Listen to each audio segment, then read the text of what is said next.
मैंने उसको जब जब देखा लोहा देखा, लोहे जैसे तपते देखा, गलते देखा, ढलते देखा, मैंने उसको गोली जैसे चलते देखा। जय हिंद साथियों, मैं किशोर नालंदा की यूट्यूब प्लेटफॉर्म पे आपका हार्दिक स्वागत करता हूँ।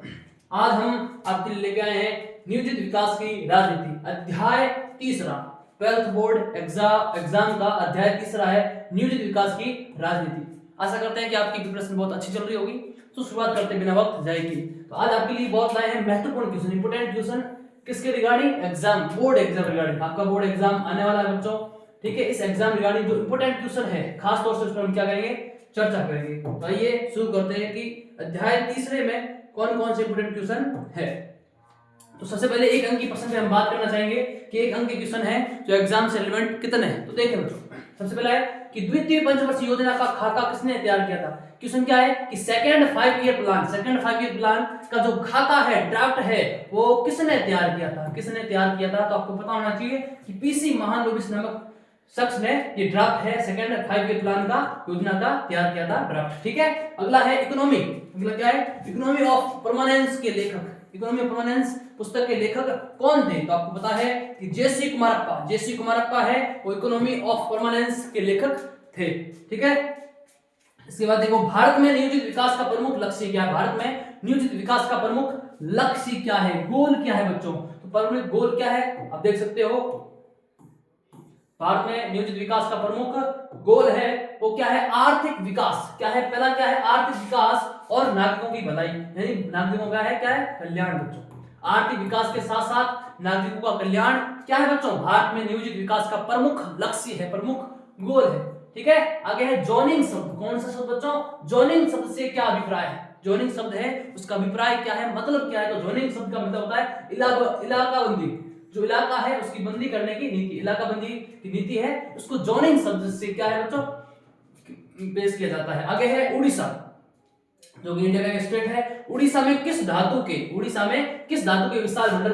विशाल भंडार उपलब्ध थे। वो धातु कौन सी थी जिसकी विशाल भंडार उड़ीसा में क्या है, उपलब्ध थे। तो आपको पता है कि लौह अयस्क वह धातु है जिसके भंडार उड़ीसा में उपलब्ध थे, ठीक है, भारी मात्रा में। स्वतंत्रता के पश्चात, आफ्टर फ्रीडम, भारत के नीति निर्माता किस मॉडल से प्रभावित थे। भारत के जो पॉलिसी मेकर है वो किस मॉडल से क्या है, प्रभावित थे। तो समाजवादी मॉडल से। कौन से मॉडल से बच्चों, समाजवादी मॉडल से क्या है, प्रभावित हुआ करते थे। कौन, पॉलिसी मेकर, नीति निर्माता। आगे है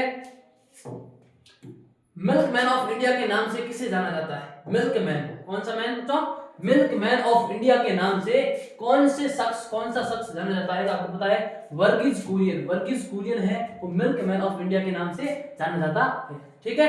आगे है इलाकाबंदी, बोले तो जोनिंग, अभी मैंने बताया इलाकाबंदी, जोनिंग की नीति से बिहार पर क्या इंपैक्ट पड़ा, भारत का स्टेट बिहार, इस पे खास तौर से जो जोनिंग शब्द है या इलाकाबंदी, इससे इंपैक्ट क्या पड़ा। तो आपको पता है कि खाद्यान्न की उपलब्धता में कमी आई, जो खाद्यान्न है इसकी उपलब्धता में क्या है बच्चों, कमी आई। इलाकाबंदी की नीति है जो बिहार में अपनाई गई थी, उससे खाद्यान्न की उपलब्धता में भारी मात्रा में गिरावट देखने को मिली। आगे है पीसी महालनोबिस कौन थे।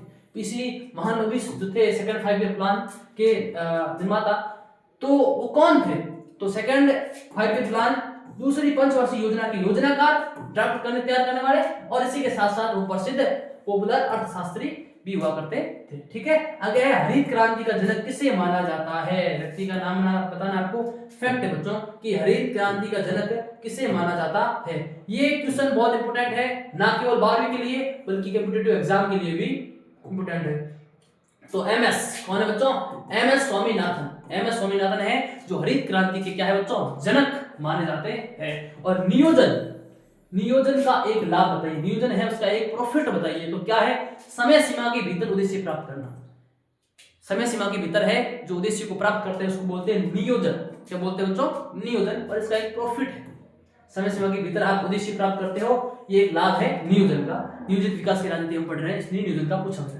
श्वेत क्रांति, कौन सी क्रांति बच्चों, श्वेत क्रांति से आपका क्या अभिप्राय है। श्वेत क्रांति है, इससे क्या अभिप्राय है, इसका क्या मतलब है, तात्पर्य क्या है। तो दूध से बनी वस्तुओं का उत्पादन बढ़ाना। देखो बच्चों, दूध तो है श्वेत क्रांति में, आप मान सकते हो दूध की तो बात है ही, लेकिन दूध से बनी वस्तुओं को भी बढ़ावा देना, ये किसमें है बच्चों, श्वेत क्रांति में इन्वॉल्व है। आगे देखो, स्वतंत्रता प्राप्ति के वर्षों में विकास का अभिप्राय क्या था। स्वतंत्र क्रांति के वर्षों में विकास का अभिप्राय क्या था? विकास, तो सबका सम्मान विकास, क्या है बच्चों?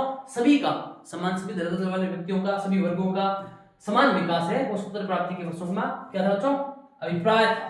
ठीक है, आगे है हरित क्रांति से क्या तात्पर्य? हरित क्रांति है क्या, उससे तात्पर्य क्या था, उसका लक्ष्य क्या था? खास तौर से तो खाद्यान्न उत्पादन को बढ़ाना, जो खाद्यान्न उत्पादन है बच्चों उसको बढ़ावा दिया जाएगा, तो ये हरित क्रांति का तात्पर्य है। और जैसे खाद्यान्न उत्पादन है उसको बढ़ावा मिलेगा तो हमें हमारे पास क्या है? आत्मनिर्भरता, जो सेल्फ इंडिपेंडेंट है वो क्या है? बढ़ेगी। ठीक, आगे देखो, अगला है पंचवर्षीय योजना का मॉडल। कौन सी योजना का मॉडल बच्चों? पंचवर्षीय योजना का मॉडल भारत में किस देश से प्रेरित होकर अपनाया गया था? यानी क्वेश्चन ये है कि बात कौन सा देश है जिससे प्रेरित होकर भारत में 5 ईयर प्लान की जो पॉलिसी है वो लाई गई थी? तो वो देश है सोवियत संघ, यूएसएसआर का देश है जिससे प्रभावित होकर भारत में पंचवर्षीय योजना का मॉडल है वो लागू किया गया था। ठीक है बच्चों, आगे है सेकंड अंक की क्वेश्चन, 2 नंबर का क्वेश्चन है बच्चों। देखो आगे है बॉम्बे प्लान के अंदर, बहुत इंपोर्टेंट क्वेश्चन है, जनरली अमूमन पूछा जाता है। आपको पता है कि 1944 में उद्योगपतियों के एक समूह द्वारा, कौन सा समूह? उद्योगपतियों के एक समूह द्वारा नियोजित अर्थव्यवस्था चलाने हेतु एक तैयार किया गया प्रस्ताव। ठीक है, नियोजित अर्थव्यवस्था चलाने के लिए तैयार किया गया प्रस्ताव है, उसको कहते हैं बॉम्बे प्लान। ठीक है, विकास का केरल मॉडल क्या था? विकास का जो केरल मॉडल है वो क्या था? इसमें शिक्षा, स्वास्थ्य, भूमि सुधार आदि पर क्या है? जोर दिया गया है। वो विकास का क्या था बच्चों? केरल मॉडल था। विकास का क्या है? केरल मॉडल था। आगे है ऑपरेशन फ्लड, इंपोर्टेंट है बच्चों। ऑपरेशन फ्लड का प्रमुख उद्देश्य क्या था? प्रमुख इंटेंट है ऑपरेशन फ्लड का क्या था? तो आप देख सकते हो, दुग्ध उत्पादकों को उत्पादन व विपणन के एक राष्ट्रव्यापी तंत्र से जोड़ा जाए। ये ऑपरेशन फ्लड का क्या प्रमुख इंटेंट था, उद्देश्य था कि जो दुग्ध उत्पादक है, उत्पादन है और उनके वितरण से इनको किससे जोड़ा जाए? राष्ट्रव्यापी तंत्र से जोड़ा जाए, यानी राष्ट्र में सप्लाई करने की जो सिस्टम है उससे जोड़ा जाए। ये ऑपरेशन फ्लड का क्या था बच्चों? प्रमुख उद्देश्य था। एग्जाम में आपको बिल्कुल ध्यान रखना है, ऐसे क्वेश्चन अक्सर पूछे जाते हैं। आगे हरित क्रांति की शुरुआत, हरित क्रांति की शुरुआत किस परिस्थिति में की गई? हरित क्रांति की शुरुआत है किस परिस्थिति में की गई? तो आपको पता परिस्थिति अच्छी थी नहीं उसमें, तो कौन सी परिस्थिति? सूखा, अकाल के कारण उत्पन्न खाद्य संकट, गेहूं आयात और विदेशी मदद खासकर संयुक्त राज्य अमेरिका से की। इस स्थिति में भारत में हरित क्रांति की शुरुआत हुई। विदेशों से अच्छे अच्छे बीज लाए गए और वो बीज भारत में लाए गए, भारत की जो उर्वरक क्षेत्र है उसमें उगाए गए और भारत में जो इस बीजों से आत्मनिर्भरता है वो काफी हद तक बढ़ी। और आज इसी का आप बड़े पैमाने में देख सकते हैं। कोरोना काल में आपने खासतौर से देखा है कि हजारों की संख्या में लोग हैं वो ऑक्सीजन की कमी से मरे, लेकिन आपने शायद ही ऐसा कोई केस सुना होगा जिसमें व्यक्ति भूख की वजह से मरे। ठीक है, तो ये एक आत्मनिर्भरता जो भारत को दी वो है, उसमें सबसे बड़ा रोल है हरित क्रांति ने प्ले किया बच्चों। ठीक है, भूमि सुधार, लैंड रिफॉर्म के अंतर्गत उठाए गए किन्हीं 2 कदमों का उल्लेख कीजिए। जो भूमि सुधार है उसमें उठाए गए 2 कदमों का उल्लेख करना है। तो देखो है जमींदारी प्रथा। कौन सी प्रथा है? जमींदारी प्रथा की समाप्ति व काश्तकारों को कानूनी सुरक्षा प्रदान की गई। ठीक है, ये भूमि सुधार के अंतर्गत 2 कदम उठाए गए, जमींदारी प्रथा को समाप्त करना और काश्तकारों को एक कानूनी सुरक्षा है वो प्रदान करना। आगे है सेकंड 5 ईयर प्लान, दूसरी पंचवर्षीय योजना किस प्रकार प्रथम पंचवर्षीय योजना से भिन्न थी? वो कौन सा कारण था जिससे ये क्या है? भिन्नता प्रदर्शित करती है। तो आपको बताना है कि सेकंड 5 ईयर प्लान जो था वो प्रथम पंचवर्षीय योजना कृषि आधारित थी, कृषि आधारित, जबकि दूसरी उद्योग आधारित। बिल्कुल जैसे इसमें क्या है? कच्चा माल बन जाएगा और कच्चा माल उद्योगों को आगे फलने फूलने में मदद देगा। कृषि आधारित, उद्योग आधारित। पहली पंचवर्षीय योजना का मूल मंत्र क्या था? धीरज। लेकिन दूसरी योजना का कोशिश था तेज गति से संरचनात्मक बदलाव करना। पहले क्या थी? कृषि आधारित, और इधर देखें तो कृषि आधारित थी और इसमें दूसरी क्या थी? उद्योग आधारित। इसमें धीरे धीरे आप एक स्थायित्व प्रदान करो, दूसरे में क्या है? तेज संरचनात्मक विकास करना। तो दोनों का क्या है? डिफरेंट है। आगे जोनिंग के कोई 2 परिणामों का उल्लेख कीजिए। जोनिंग है, उनके 2 परिणाम का उल्लेख बताना है। तो विभिन्न राज्यों के बीच खाद्यान्न का व्यापार नहीं हो पा रहा था। बिहार अकालग्रस्त में खाद्यान्न उपलब्धता में भारी गिरावट आई। क्या आई? भारी गिरावट आई। अगला देखो, भारत की अर्थव्यवस्था को मिश्रित अर्थव्यवस्था क्यों कहा जाता है? भारत जो इकोनॉमी है उसको मिश्रित, मिक्स्ड इकोनॉमी क्यों कहा जाता है? तो वो बताना आपको, क्योंकि भारत में पूंजीवादी व समाजवादी मॉडल दोनों के मिले जुले मॉडल के गुण थे। ठीक है, जब पूंजीवादी और समाजवादी दोनों के मिले जुले गुण प्राप्त होते हैं तो उसको बोलते हैं मिक्स्ड इकोनॉमी, बोले तो मिश्रित अर्थव्यवस्था, जो कि भारत में दिखाई पड़ती है। भारत के लिए, खासतौर से भारत के लिए विकास पश्चिमी देशों से किस प्रकार भिन्न था? तो कौन कौन सा फैक्टर है जिससे आप देख सकते हो कि पश्चिमी देशों से भारत का विकास है वो भिन्नता प्रदर्शित करता है? तो भौतिक प्रगति के साथ साथ वैज्ञानिक सोच तथा आर्थिक सामाजिक न्याय पर भी जोर था। ये कारण थे जो पश्चिमी देशों से भारत के विकास को अलग करता है। आगे है पंचवर्षीय योजना अपनाने से भारत को क्या लाभ हुआ। 5 ईयर प्लान है, वो अपनाने से भारत को लाभ क्या हुआ। तो तेजी से आर्थिक विकास हुआ, खाद्यान्न पदार्थ में वृद्धि हुई। बिल्कुल तेजी से एक तो विकास हुआ और खाद्यान्न जो आपूर्ति हुई, खाद्यान्न पदार्थ है उसमें क्या है वृद्धि भी देखने को मिली। ऐसे 2 राज्यों के नाम बताइए जहां HVY हाई यील्डिंग वैरायटी बीजों का उपयोग किया गया। वो कौन कौन से हैं? तो पंजाब और आंध्र प्रदेश में HYV बीजों का जो हाई वोल्टेज वाले बीज है वो इस्तेमाल किए गए पंजाब और आंध्र प्रदेश। आपको याद रखना एग्जाम की पॉइंट ऑफ व्यू से। आगे है पोस्टो प्लांट का आदिवासी पर्यावरण विरुद्ध क्यों विरोध कर रहे हैं। पर्यावरण विरुद्ध क्यों विरोध कर रहे हैं इसका? तो आदिवासियों को अपने आजीविका के छिन जाने व घर बार से विस्थापित होने का डर था तथा पर्यावरणविदों का भय था कि खनन व उद्योग से पर्यावरण प्रदूषित होगा। देखो आदिवासियों का था कि वो अपने घर से छिन जाएंगे और विस्थापित ना हो जाए, तो देखिए पर्यावरणविदों का ये भय था, डर था कि खनन के साथ साथ में उद्योग और पर्यावरण प्रदूषित होगा। बिल्कुल बच्चों ये बहुत इंपॉर्टेंट क्वेश्चन बन सकता है। आगे है 4 अंकीय क्वेश्चन। तो 4 अंकीय क्वेश्चन में क्या क्या है बच्चों? सबसे पहला है वामपंथ। क्या है? वामपंथ व दक्षिण पंथ में क्या अंतर?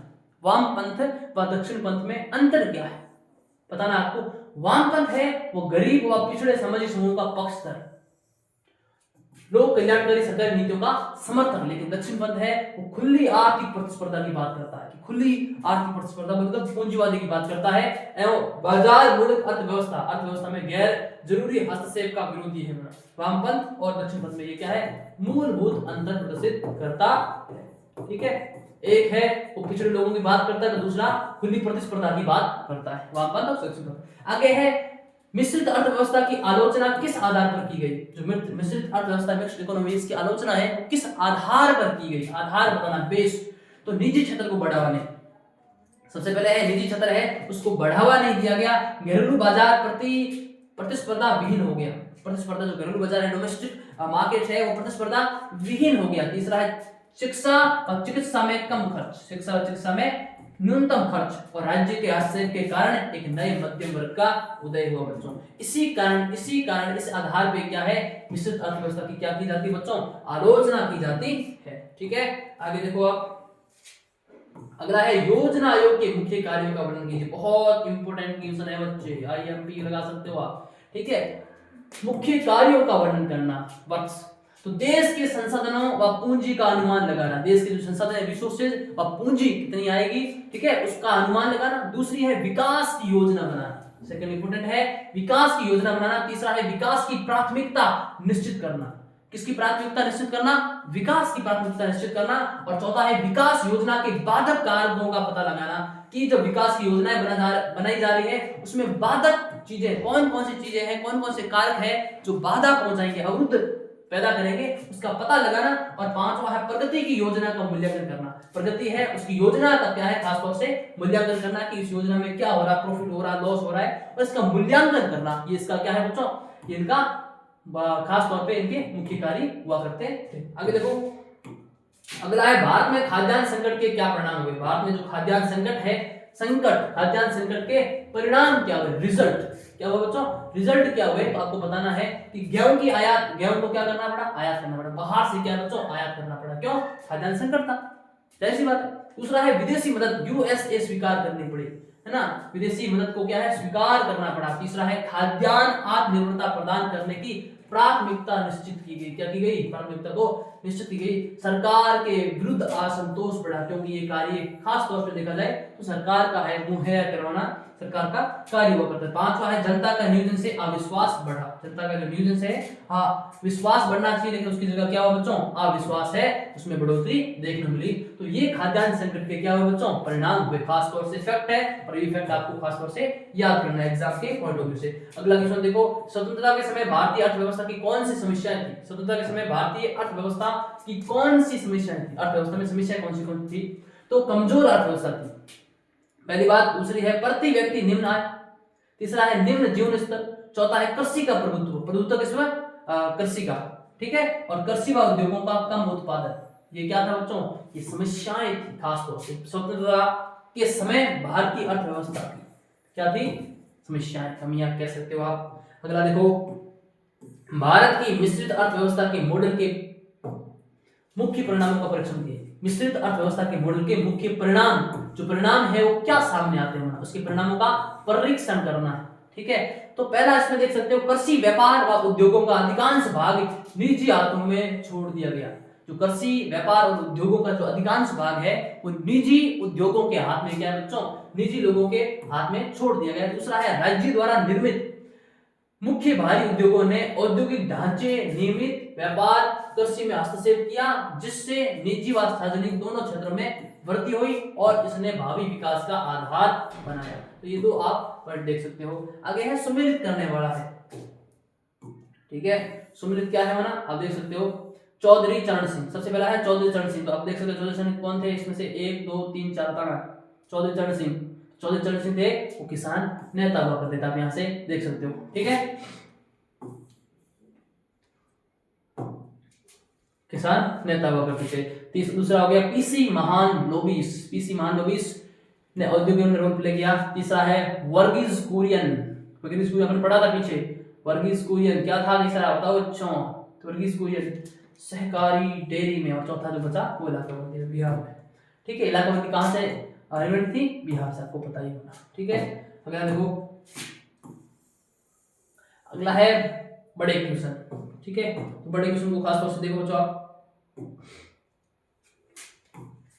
आजादी के बाद पहले दशक में किस सवाल पर खूब बहस हुई। इस वक्त लोग बाग विकास की बात आते ही पश्चिम आह्वान देते हैं, इस विकास की पैमाना पश्चिमी मुल्क है। अब देखो, आजादी के समय विकास के कितने मॉडल प्रचलित थे, सबको पता, एक पूंजीवादी और एक समाजवादी। तो एक पूंजीवादी और समाजवादी दो मॉडल है, वो आजादी के समय क्या थे, प्रचलित थे।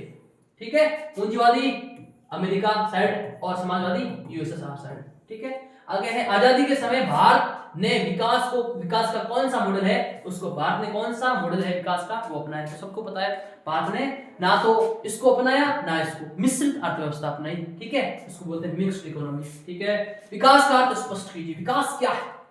तो आधुनिक व औद्योगिक होना, आधुनिक होना, मॉडर्न होना और साथ साथ में औद्योगिक होना, ये विकास के अर्थ को स्पष्ट करता है। अगला देखो, कार्टून। एक कार्टून है, किस योजना की बात कर रहा है और इसके मुख्य उद्देश्य क्या है। तो कार्टून आप देख सकते हो, ये छोटा सा कार्टून है, स्पष्ट नहीं लेकिन फिर भी आप अंदाजा लगा सकते हो। ठीक है, क्वेश्चन देखते हैं, प्रस्तुत चित्र में किस विवाद को इंगित किया गया है, कौन सा विवाद है उसको प्रदर्शित किया गया, इंगित किया गया। तो सार्वजनिक व निजी क्षेत्र का विवाद, एक तो सार्वजनिक क्षेत्र का और दूसरा निजी क्षेत्र का क्या है, विवाद है। आगे, इस विवाद का समाधान किस प्रकार, इस विवाद का जो समाधान है वो किस प्रकार, समाधान की बात की किस प्रकार किया गया, तो मिश्रित अर्थव्यवस्था के द्वारा। ना तो सार्वजनिक को महत्व दिया, ना दोनों को साथ में कर लिया, तो मिक्स्ड इकोनॉमी से इसका क्या है, समाधान कर लिया गया। दोनों पक्ष की ओर से एक तर्क दीजिए, एक एक तर्क दीजिए दोनों पक्ष की ओर। सबसे पहले है सार्वजनिक क्षेत्र आधारभूत ढांचा प्रदान करना और निजी क्षेत्र बाजार अर्थव्यवस्था का पक्षधर है। बिल्कुल सही बच्चों। अगला देखो, अगला है स्वतंत्रता के पश्चात भारत में अपनाए जाने वाले आर्थिक विकास के मॉडल से संबंधित सहमति तथा असहमति के विभिन्न क्षेत्रों का परीक्षण कीजिए। क्या है, असहमति के विभिन्न क्षेत्रों का परीक्षण करना है। तो सहमति क्षेत्र हो गया और दूसरी तरफ असहमति क्षेत्र हो गया। भारत के, देखो सहमति क्षेत्र की बात करते हैं, भारत के विकास का अर्थ आर्थिक वृद्धि तथा सामाजिक न्याय होना चाहिए। भारतीय विकास का जो अर्थ है वो आर्थिक वृद्धि के साथ साथ सामाजिक न्याय भी होना चाहिए। दो फैक्टर मायने रखते हैं बच्चों। तीसरा, दूसरा है, विकास के मुद्दे को केवल व्यापारियों, उद्योगपतियों व किसानों पर ही नहीं छोड़ा जा सकता, अपितु सरकार को एक प्रमुख भूमिका भी निभानी है। केवल आप व्यापारियों, उद्योगपतियों, किसानों पर नहीं छोड़ सकते विकास के मुद्दे को। इसमें जो अहम रोल प्ले करने वाला सरकार भी इसमें क्या है बच्चों, शामिल है। सरकार को अहम रोल प्ले करनी पड़ेगी, सब चीजें है ना सुव्यवस्थित करनी पड़ेगी, तब जाके ये अपनी भूमिका है उसको उसका बेहतर निर्वहन कर सके। तीसरा है, गरीबी उन्मूलन तथा सामाजिक व आर्थिक वितरण के काम को सरकार की प्राथमिक जिम्मेदारी माना गया। बिल्कुल, गरीबी उन्मूलन हो गया और सामाजिक आर्थिक वितरण है, इसको सरकार की प्राथमिक जिम्मेदारी माना गया। ये बिल्कुल सही सहमति वाली बात है। आगे असहमति के क्षेत्र, कौन से क्षेत्र है वो असहमति को प्रदर्शित करते हैं। तो सरकार द्वारा निभाई जाने वाली भूमिका पर असहमति, सरकार जो भूमिका निभा रही है उस पर असहमति जरूरी है। यदि आर्थिक वृद्धि से असमानता हो तो न्याय की जरूरत से जुड़े महत्व पर असहमति। तीसरा है उद्योग बनाम कृषि तथा निजी बनाम सार्वजनिक क्षेत्र से जुड़े मुद्दे असहमति के शिकार हो गए। अगला आप देख सकते हो भारत के आर्थिक विकास की बुनियाद जो नींव है वो भूमि सुधारों की दिशा में नियोजित विकास के परिणामों का आंकलन करती है। नियोजित विकास के परिणामों का क्या करती है, आंकलन करती है। तो आप देख सकते हो आर्थिक विकास पे बात की गई है। आर्थिक विकास क्या है, तो विकास की बड़ी परियोजना है, विकास की बड़ी परियोजना जैसे भाखड़ा नागल बांध और हीराकुड बांध का निर्माण सिंचाई और विद्युत उत्पादन के लिए किया गया, ये आर्थिक पक्ष प्रदर्शित करता है। सेकंड देखो, बड़े उद्योग सार्वजनिक क्षेत्र में बनाए गए, बड़े उद्योग है वो सार्वजनिक क्षेत्र में बनाए गए, मेकिंग किए गए, जैसे स्टील प्लांट हो गया, तेल शोधक कारखाने इत्यादि। तीसरा है ढांचागत सुविधाओं में सतत सुधार जैसी परिवहन संचार इत्यादि। ढांचागत सुविधाओं में सतत सुधार जैसी परिवहन संचार है वो क्या है, उसमें शामिल है आर्थिक में। अब भूमि सुधार, तो लैंड रिफॉर्म, इसमें आप देखो जमींदारी व्यवस्था का उन्मूलन तथा भूमि सुधारों को लागू किया गया। जमींदारी व्यवस्था का उन्मूलन तथा भूमि सुधारों को क्या बच्चों लागू किया गया खास तौर से। दूसरा है हरित क्रांति के माध्यम से खाद्यान्नों के उत्पादन में वृद्धि। हरित क्रांति के माध्यम से खाद्यान्नों के उत्पादन में क्या की गई बच्चों, वृद्धि की गई। तीसरा है सरकार ने खास तौर से किसानों से उनके उत्पादन को उचित मूल्य पर खरीदने की गारंटी दी। ठीक है, उचित मूल्य पर खरीदने की गारंटी दी, बोले तो एमएसपी जो आज चलता है। ठीक है, आगे है स्वतंत्रता के बाद, इसके बाद स्वतंत्रता के बाद तीसरा क्वेश्चन है पंचवर्षीय योजनाओं की क्या उपलब्धियां रही, वर्णन करें। अच्छा इंपोर्टेंट क्वेश्चन है। स्वतंत्रता के बाद पंचवर्षीय योजना 5 ईयर प्लान है लगातार लागू किए गए बच्चों, इसकी उपलब्धियां क्या है। उपलब्धियां तो देखो आप, भारत के भविष्य की बुनियाद मजबूत की, बिल्कुल सही बात है। दूसरा है भूमि सुधार प्रक्रिया आरंभ की गई, बिल्कुल। राष्ट्रीय आय में वृद्धि, ठीक है। सामाजिक न्याय स्थापित किया, सामाजिक न्याय है वो स्थापित किया बच्चों, क्योंकि मिक्स्ड इकोनॉमी थी। और पांचवा है साक्षरता में वृद्धि, बिल्कुल सही बात है। उत्पादन में आत्मनिर्भरता, उत्पादन में क्या बढ़ी बच्चों, आत्मनिर्भरता। क्यों, क्योंकि पहले में क्या किया गया ना, कृषि पे जोर दिया गया, और दूसरे में उद्योग। पहले का जो लक्ष्य था वो धीरे धीरे चलना था, दूसरे का था तेज रफ्तार से चलना बच्चों। ठीक है, और धीरे धीरे उत्पादन में वृद्धि हुई, जिससे क्या बढ़ी बच्चों, आत्मनिर्भरता बढ़ी। ठीक है, क्लियर है। अगला आगे बढ़ते हैं, हरित क्रांति के सकारात्मक और नकारात्मक परिणाम का वर्णन कीजिए बच्चों। बहुत इंपोर्टेंट क्वेश्चन है, आपकी जानने के लिए इंपोर्टेंट क्वेश्चन बता सकते हैं आईएमपी। अक्सर यदि 4-5 मिनट का क्वेश्चन पूछेगा तो हरित क्रांति के सकारात्मक और नकारात्मक परिणामों का वर्णन करना। तो सकारात्मक परिणाम आप देख सकते हो कि खाद्यान्न में आत्मनिर्भरता बढ़ी, ग्रामीण आय में वृद्धि हुई, खाद्यान्न आयात न होने पर विदेशी मुद्रा जो भंडार है उसमें बढ़ा, क्योंकि आयात नहीं होगा भंडार ऑटोमेटिक बढ़ेगा।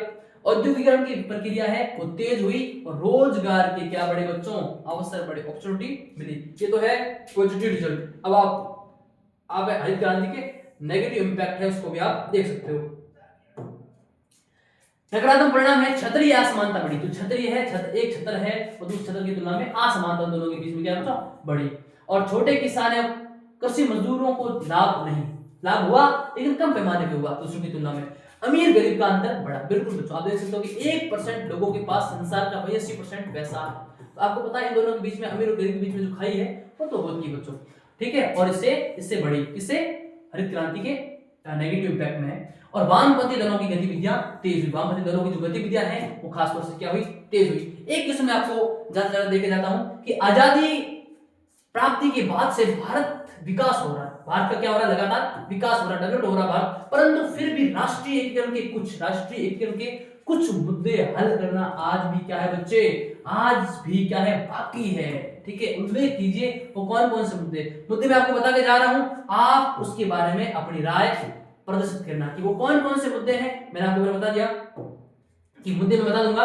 पहला है निरक्षरता, दरिद्रता, जातिवाद और भाषावाद। ये ऐसे मुद्दे हैं जो आज भी होना स्ट्रगल कर रहे हैं, आज भी संघर्ष कर रहे हैं। और तो इसके ऊपर आपको क्या है, विस्तार से अपने विचार कमेंट बॉक्स में प्रस्तुत कर सकते हो। तो ये आपका 12th क्लास का तीसरा जो पार्ट है नियोजित विकास की राजनीति, इसमें हरित क्रांति पे बात की और भी तमाम प्रकार के 5 ईयर प्लान पे बात की।